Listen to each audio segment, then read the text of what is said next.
Gujarati ma bole. In Gujarati, we say. One of the reasons I started Khao Suppers was to share the flavours of authentic Gujarati food that I've grown up to enjoy. The love for Indian food in the UK in London is very obvious. But like many other British Indians, we know it's more than a paneer tikka and sagaloo. And yes, we love both of these.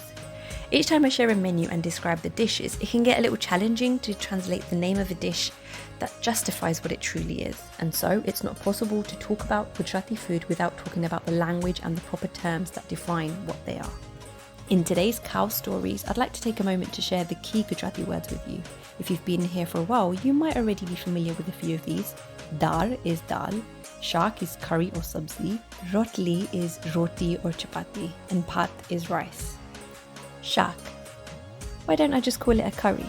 According to the Oxford Dictionary, a curry is a dish of meat, vegetables, etc. cooked in an Indian-style sauce of hot-tasting spices and typically served with rice.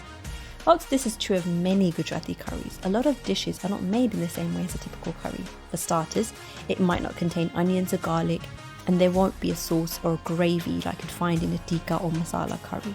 One of the things we love about a Gujarati shak is that it can be made with very few ingredients.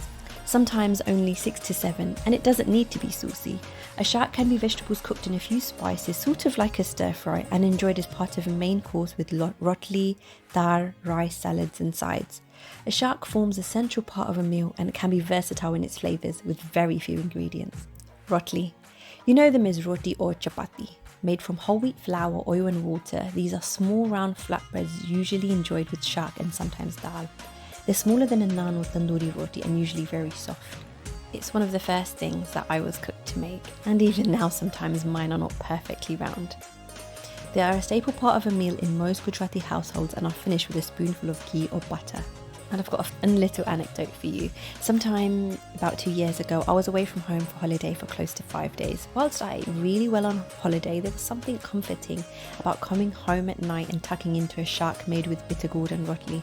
The familiar heat of the spices and the softness of each morsel, it was really all I wanted in that moment. Chutney. Chutneys are usually referred to as a pickle of some sort, but when we say chutney in Gujarati, we mean a condiment style sauce. One popular chutney is green chutney or lily chutney. Lily is the Gujarati word for green. Made of coriander, chilies, ginger and more, this is a spicy condiment and it's often served on chaat dishes or it's provided to add heat to a dish. It can also include mint and can be made with a range of ingredients to alter the taste, but it's always spicy because it has green chilies. Green chutney goes well with Paji, you know them as Pajis or pakora, and other fried fritters, samosa and even in a sandwich. If you'd like to try making your own, I've linked the recipe in the comments below. Baji. This one actually only came to mind recently at a Khao Night supper club when I shared Baji, a popular Mumbai street food dish, where one of the guests asked about the Baji portion of the dish. The definition of a Baji in the Oxford Dictionary is a small flat cake or ball of vegetables fried in batter.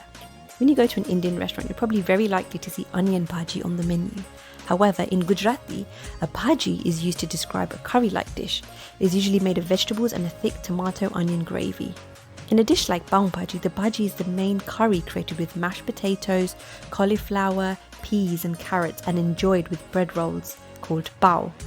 The curry is Moorish and delicious, created using lots of different spices and ingredients, and it's cooked in lots of butter to create a flavourful dish, and it's sometimes even better the next day. But Baji also constitutes a word we use at home to talk about a shak made with spinach, fenugreek or dill leaves, and it's made with simply garlic, chili powder, turmeric, hardar, and it's seen here. We'd call it palak bhaji or methini bhaji, and it's eaten with rotli. This can be dry or, as pictured, you can add water to make it runny. The most similar counterpart to a Gujarati green leaf bhaji is probably a saag, where no tomato gravy or sauce is required. Similar to a sagaloo or a saag aloo, you can add potatoes to the bhaji, but also a number of other vegetables like aubergine, bitter gourd, peas, green beans and more.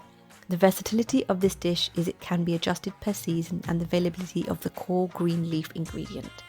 Thanks a lot for listening, and we'll be adding some more words, so don't forget to follow along and check out the rest of the blog on our Khao Stories page linked below. Thanks guys, don't forget to like and subscribe if you haven't already.